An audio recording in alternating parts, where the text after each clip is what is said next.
Bonjour à tous, aujourd'hui je vous parle d'une vidéo que j'avais annoncée et pour laquelle vous avez voté, les différentes étapes du deuil. Je tiens à préciser que les différentes étapes du deuil d'Elisabeth Kübler-Ross, dont je vais parler, ne s'appliquent pas seulement lors de la mort d'un proche, mais de manière générale lorsque l'on nous apprend une perte ou une mauvaise nouvelle qui nous touche. Comme par exemple une rupture imposée, cette nouvelle est forcément non désirée.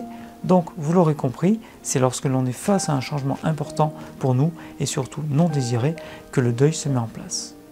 Avant de vous lister les 5 étapes, sachez qu'Elisabeth Kübler-Ross fut une psychiatre et psychologue qui est arrivée à définir ces 5 étapes du deuil lorsqu'elle travaillait avec des personnes en fin de vie. Elle a aussi observé que ces étapes sont présentes dans d'autres contextes que la mort. Mais ça, je vous en ai déjà parlé.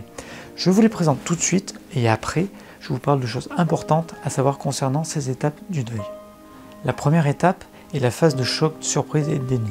On pourrait très bien dire des choses du genre « Non, c'est pas possible, ils ont dû se tromper » ou alors plus simplement « Non, non, non, tu racontes n'importe quoi ». Au moment d'apprendre la nouvelle, les personnes peuvent très bien réagir sans réaction ou sans émotion ou à l'opposé avoir des réactions physiques, être violent, s'évanouir, vomir, avoir une réaction que sur le moment qu'après elles auront totalement oublié, etc. On peut aussi agir comme si la nouvelle annoncée ne nous avait pas du tout été annoncée, on l'oublie totalement, on l'occulte. C'est le déni, c'est vraiment quand l'esprit refuse la nouvelle et ne l'intègre pas. La deuxième étape est la colère, car nous avons enfin compris et réalisé ce qui se passe. Pourquoi moi et pas un autre? Ce n'est pas juste. Après la phase de déni, on est en colère vis-à-vis de la situation que l'on trouve injuste ou contre une personne, quelle qu'elle soit, et surtout qu'elle soit responsable ou non de la situation. La nouvelle situation nous paraît injuste et absurde. C'est la période la plus chaotique et impressionnante. La personne endeuillée se sent parfois responsable, parfois elle considère d'autres personnes comme responsables de la situation, d'où sa colère, parfois rationnelle, parfois irrationnelle, envers elle-même ou d'autres personnes. Donc ça donne un peu une impression instable. La troisième étape est la négociation. Un cas extrême et caractéristique que l'on voit dans les films, c'est quand une personne est prise en otage. Celle-ci propose à son ravisseur autant d'argent qu'il veut pour pouvoir s'enfuir. Ça, au moins, je suis sûr que vous l'avez tous vu à la télé comme exemple. Donc, c'est quand on sort tout un tas de solutions possibles pour trouver une autre issue ou que l'on négocie pour changer ce qui s'approche de nous.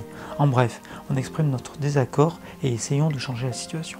Forcément, si l'on considère que l'on peut négocier, c'est que l'on considère que d'autres personnes sont responsables de la situation à notre place, ou alors que l'on considère que la responsabilité est partagée entre elles et nous. On essaie de trouver une solution pour échapper à la nouvelle qui ne nous plaît pas, voire même on peut faire du chantage.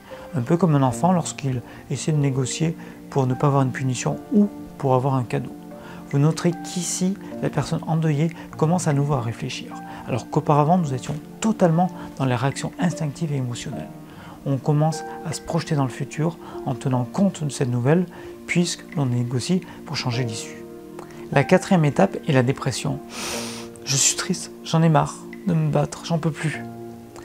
C'est quand on pleure, ça vous l'avez compris, donc la phase de tristesse, voire de grande tristesse, qui est souvent la phase qui est associée le plus au deuil. À tort, car justement il y a d'autres phases. C'est aussi souvent la phase qui dure le plus longtemps. Et à mon avis, c'est la raison pour laquelle on l'associe au deuil, parce que justement c'est la phase qui dure le plus longtemps. On retrouve dans cette phase, bien sûr, la dépression, mais aussi une période de remise en question, de remise en doute. Comme je viens de le dire, des remises en doute. Mais justement, c'est quelque chose qui est important, parce que ça remet beaucoup de choses en question. Il peut en ressortir de très bonnes choses, comme de mauvaises choses. Après tout, ça dépend de la personne, de comment elle est entourée et accompagnée par son entourage justement. Attention, car certaines personnes vivent cette période pendant des années, voire bloquent à ce stade. Comme certaines personnes qui ont perdu un conjoint et qui ne cherchent plus jamais à refaire leur vie avec quelqu'un. Et je trouve vraiment que c'est dommage.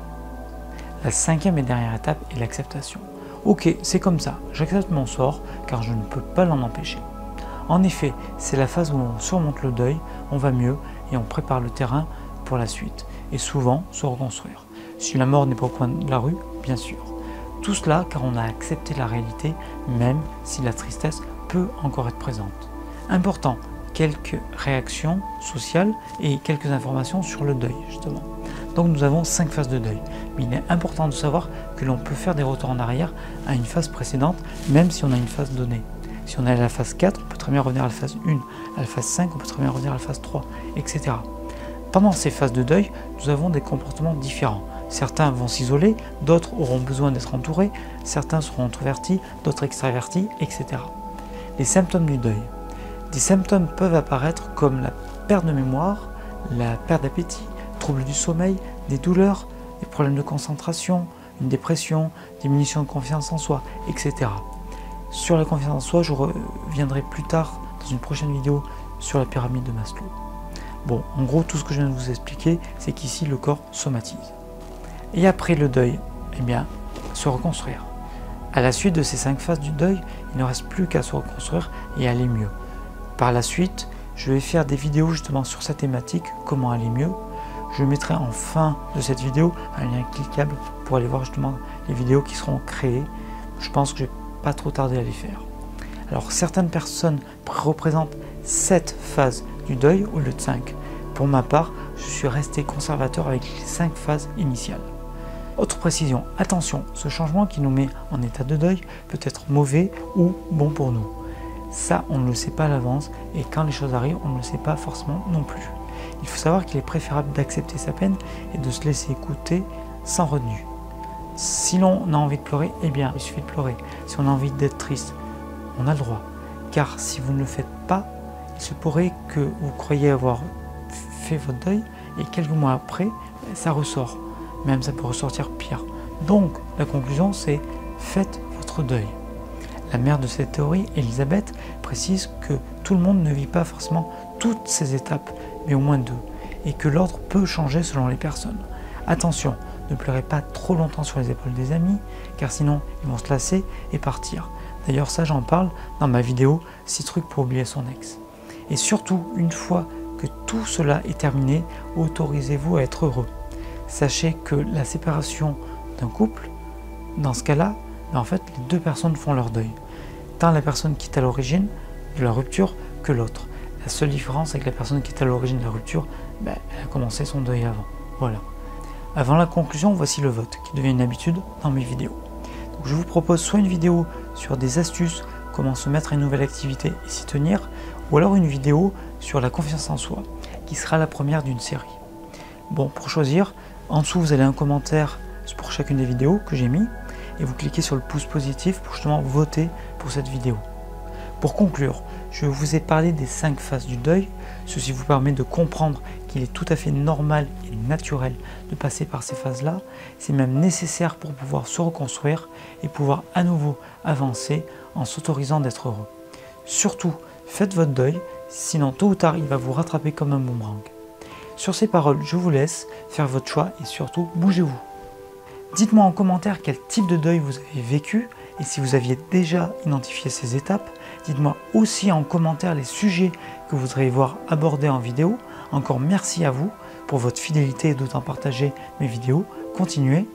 Comme d'habitude, abonnez-vous, cliquez sur les pouces, allez voir mon blog, noucomprendre.com, qui a d'ailleurs une newsletter et un cadeau pour vous. Et merci à ceux qui me soutiennent sur Tipeee. À bientôt.